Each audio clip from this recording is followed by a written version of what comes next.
नमस्कार दोस्तों, आप सभी का मेरे YouTube चैनल लॉ विद मोहित चौधरी में बहुत बहुत स्वागत है।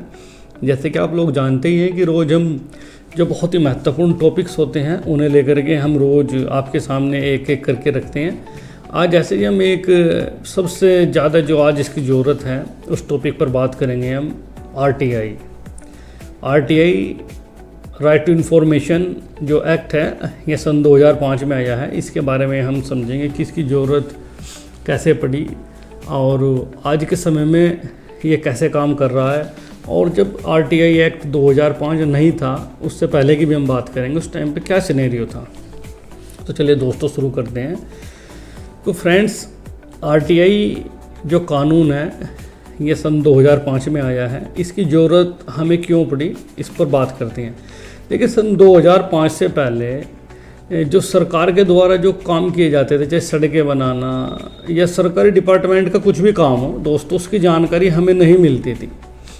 सरकार के जितने भी काम होते थे वह सब गोपनीय रहते थे। जैसे कहीं पर कोई सरकार ने कोई सड़क बनाई या कोई बिल्डिंग बनी या फिर किसी विभाग में कितनी नौकरियां रखी गई और उन पर कौन रखा गया, कैसे भर्ती प्रक्रिया हुई, यह सब एक कॉन्फिडेंशियल रहता था सन 2005 से पहले।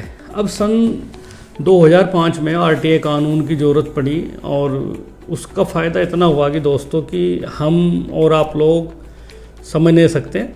तो हम बात करते हैं कि RTI जो एक्ट है ये हमारा 2005 सूचना का अधिकार जो कानून है, ये हम इसे सूचना कैसे मांग सकते हैं। सबसे पहले हम इसके बेसिक्स जो इसके तरीके हैं उन्हें समझेंगे। तो दोस्तों, ये जो RTI एक्ट है इसमें हमारे पास फ़िलहाल 3 प्रोविज़न है।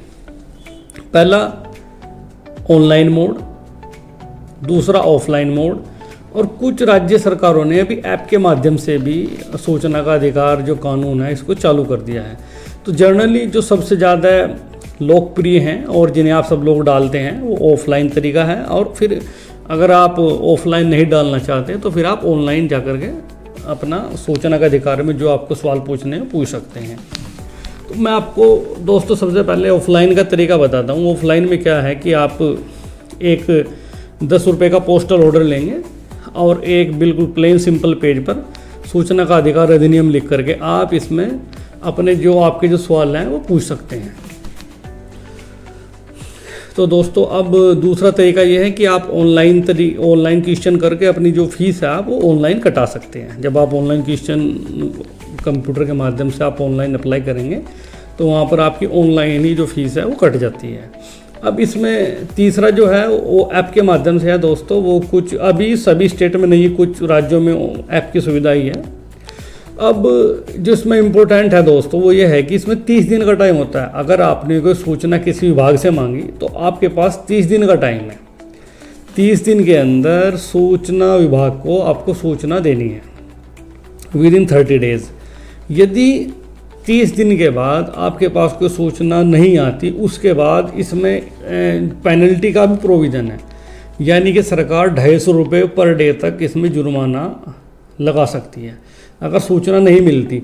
और ये जुर्माना 250 रुपये पर डे से लेकर के मैक्सिमम जो इसका अमाउंट है वो 25,000 रुपये है। यानी कि जुर्माना 25,000 रुपये तक का भी लग सकता है। और फिर हम इसकी अपील में जा सकते हैं। इसकी दोस्तों पहले फर्स्ट अपील होती है और फिर ऐसे एक सेकंड अपील होती है। इसमें 2 अपील का प्रोविज़न होता है। तो जो सबसे इम्पोर्टेंट बात है इसमें दोस्तों वो ये है कि आप इस कानून के जरिए कुछ भी आप इन्फॉर्मेशन प्राप्त कर सकते हैं। जिस भी डिपार्टमेंट से चाहें आप सूचना ले सकते हैं।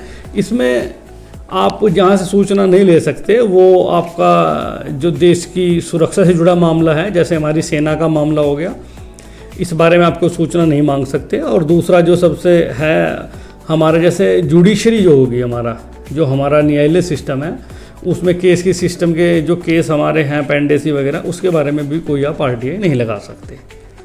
इसमें क्या है कि आप देश में जो भी कुछ सरकारी भर्तियां, नौकरियां, सड़कें, राशन, ग्राम पंचायत, आप सभी डिपार्टमेंट में आप RTI लगा सकते हैं।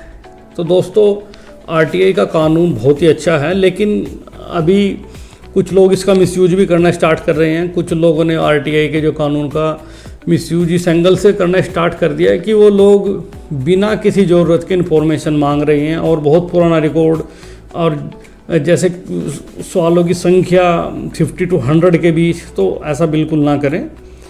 आप ये जो सूचना का अधिकार अधिनियम है, इसका इस्तेमाल आप बिल्कुल ही जहाँ पे ज़रूरत हो वहाँ पे कीजिए। और ये बहुत ही अच्छा कानून है, इससे लोकतंत्र को बहुत मजबूती मिलती है और इससे पारदर्शिता आती है। आप जो भी डिपार्टमेंट में, आप किसी भी डिपार्टमेंट में, आप वहाँ पे क्या व्यवस्था चल रही है आप देख सकते हैं। भर्ती प्रक्रिया के बारे में बिल्कुल आपको स्पष्ट और साफ जानकारी मिलती है। और इसमें मैं एक बात और बताना चाहता हूँ अपने व्यूवर्स को कि आप इसे प्राइवेट कंपनी हैं जैसे, वहाँ पर आप आरटीआई कानून लागू नहीं होता। जो निजी कंपनियाँ होती हैं या सरकारी संस्थाओं में ही आरटीआई का कानून लागू होता है। यहाँ दोस्तों, अगर आपको मेरी वीडियो अच्छी लगी हो तो आप लाइक, शेयर, सब्सक्राइब जरूर कीजिएगा और ऐसे ही वीडियो देखने के लिए हमारे साथ बने रहिए। जय हिंद, वंदे मातरम।